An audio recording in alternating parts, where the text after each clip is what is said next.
Imagine this. Two powerful kingdoms, real history, not a fairy tale, going to war. But not over land or gold or, glory. Nope. They were ready to fight over a single fruit, a watermelon. You might be thinking, no way. Sounds kind of ridiculous, doesn't it? But stick with us because that's exactly what happened in this, well, truly bizarre bit of history.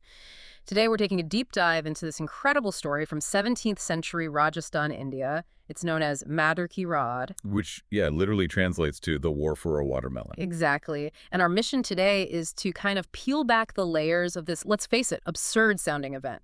We want to get beyond the fruit and find the real roots, pride, prestige, simmering tensions. This deep dive should give you a shortcut to understanding how a tiny seed can spark a huge battle. So let's set the scene. The year is 1644 A.D. All right. We're in the Marwar region of Rajasthan. Pretty arid place, often. You've got two neighboring states, both pretty powerful, Bikaner and Nagaur. And here's a really crucial point. Yeah. The actual kings, Karan Singh of Bikaner and Rao Amar Singh of Nagaur, they weren't even there. They were both away, serving the Mughal Emperor Shah Jahan, off on military campaigns. Ah, okay. So who was minding the shop? Well, that's the thing. It left local military commanders and, officials in charge back home. And that absence, super significant for how this whole thing unfolds. Yeah. Because the conflict literally starts with a single farmer. In Silwa village, that was part of Bikaner, he plants a watermelon vine, a Matire vine. Seems harmless enough, right? Totally innocent. I mean, who thinks a watermelon seed is going to cause an international incident? Or, well, an interstate one. Exactly. So the vine does what vines do. It grows, it stretches out, and eventually it creeps across the border, right into Nagaur's territory, specifically into the fields of a village called Jacania. Oh, I can see where this is going. Yep. And right there, on the part of the vine now, on Nagaur land, a big, juicy watermelon starts growing. Probably look delicious. The fateful fruit. So, okay, the dispute starts small, just between the two farmers. That's right. The Bikaner farmer says, hey, that's my melon. The vine started in my field. Makes sense. Sort of. But the Nagaur farmer fires back, no way. It grew on my land. The fruit is where the land is. Also makes sense. Uh-oh. Yeah. So what probably started as just, a regular argument over who gets the melon, it just ballooned. It became about ego, pride. More than just the fruit. Way more. Soon it wasn't just the farmers. Villagers from Silwa and Jacania started taking sides, backing their guy. Things got heated, maybe some shoving, shouting, actual clashes between villagers. Wow. So it escalated past just talking pretty quickly. Definitely.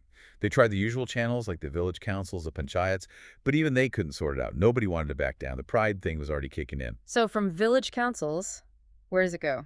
Straight to the military. Pretty much. It lands right in the laps of the military commanders of both states. Talk about escalating. Who are these commanders then? The ones dealing with the melon crisis? For Bikaner, the guy in charge was Ramchandra Mukhiya, and over in Nagaur, it was Singhvi Sukhmal.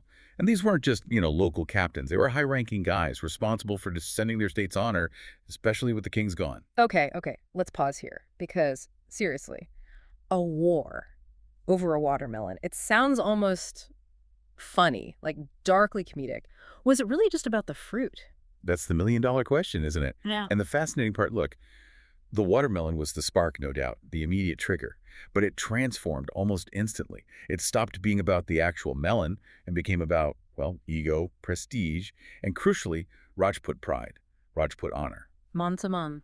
Ah, honor. That's a big deal in Rajput culture historically, right? Huge. Absolutely central. It wasn't just personal. It reflected on your family, your village, your state, your king, everything. So backing down even over something seemingly small like a melon, that wasn't really an option. Not when honor was perceived to be at stake. It would mean losing face, showing weakness. Unthinkable. This whole thing, they even had a term for it, like Amachan ki ladai. A battle of mustaches. Seriously. Yeah, it signifies that kind of masculine pride, honor, refusing to yield. It became an Izzat ki Jung, a war purely for honor. Remember, Mukhiya and Sukhmal. They're acting for their kings. They couldn't afford to look weak. Losing face over this symbol, not going to happen. Their jobs, their reputations, their state's standing were all tied up in it. Okay, that adds a whole different layer. Suddenly it's not quite so funny. So the watermelon was just the excuse they needed, maybe? The spark that lit a fire that was already waiting to burn? That's a great way to put it. The spark, the excuse, the catalyst, whatever you want to call it. The real causes ran much deeper. Bikaner and Nagaur, they had these long-standing border issues, never fully resolved, just sort of simmering friction points along the boundary. Right, so there was already bad blood, or at least tension. Definitely. Underlying tension, rivalry, competition for influence in the region. They were both powerful states, always kind of jostling for position. So any little thing could set it off. Exactly. With that level of Rajput pride involved, any perceived slight, any challenge, however small it started, it could just explode. The poor watermelon just happened to grow in the wrong place at the wrong time. It was like the pressure valve on a situation already about to blow. And blow it did. This is where it gets, well, truly wild and kind of sad. Despite the kings being away, despite the, frankly, ridiculous starting point, the commanders went for it. The next morning, the armies actually lined up, facing each other. This wasn't just villagers anymore. Oh no, this was serious. Bikaner brought about 4,000 soldiers. Nagaur, determined not to lose this point of honor, fielded around 3,000 troops. Thousands of soldiers. For a melon? Thousands. Trained soldiers, swords, spears, bows, horses, the whole deal. Ready for a proper battle. And then it began. What was it like, do the sources say? They paint a pretty grim picture. Drums beating the charge, war cries the Ranviri echoing, meant to pump up their side and scare the enemy. The sound of swords clashing, steel on steel, the ground shaking from horses thundering across. Dust everywhere, arrows flying so thick they said it was like hailstones. Wow. Just chaos. Absolute chaos. Full-blown, brutal battle, not a minor skirmish. And I keep coming back to it. All of this death and violence for one single piece of fruit. It just boggles the mind. It really does. And the cost, the human cost was terrible. The battle raged for hours. It wasn't quick. Hundreds died on both sides. We know specifically at least 85 Nagaur soldiers were killed. Yeah. Their commander, Singhi Sukhmal, he was badly wounded and took 3 arrows. Bikaner suffered heavy losses too, though we don't have an exact number. Lives just thrown away. It's just tragic. So who actually won this absurd war? Well, Bikaner eventually came out on top. Their forces were stronger, perhaps better positioned. They won the battle, and they captured the prize, the watermelon. They actually took the watermelon. Apparently so. And here's the really ironic, almost heartbreaking detail the sources mention. It said the Bikaner army actually tasted the victory watermelon afterwards. You're kidding? Nope. But then the source asks this really pointed question. How sweet could that fruit have been after so many lives were lost? Oof. Perhaps very bitter. It just leaves you with this sense of futility, Yeah, a victory that must have tasted like ash. So, okay, let's bring this forward. What is this story, this centuries-old war over a piece of fruit, what does it mean for us today? Is there a lesson here beyond just a weird historical fact? I think there absolutely is. If you connect it to the bigger picture, it's not just a quirky anecdote. Yeah. It's a really powerful lesson about human nature, about pride, and about how conflicts often have hidden drivers. Things aren't always what they seem on the surface. And people still remember it there. Oh, yeah. The Matire raid is still talked about. It shows up in Rajasthani folk songs, local stories.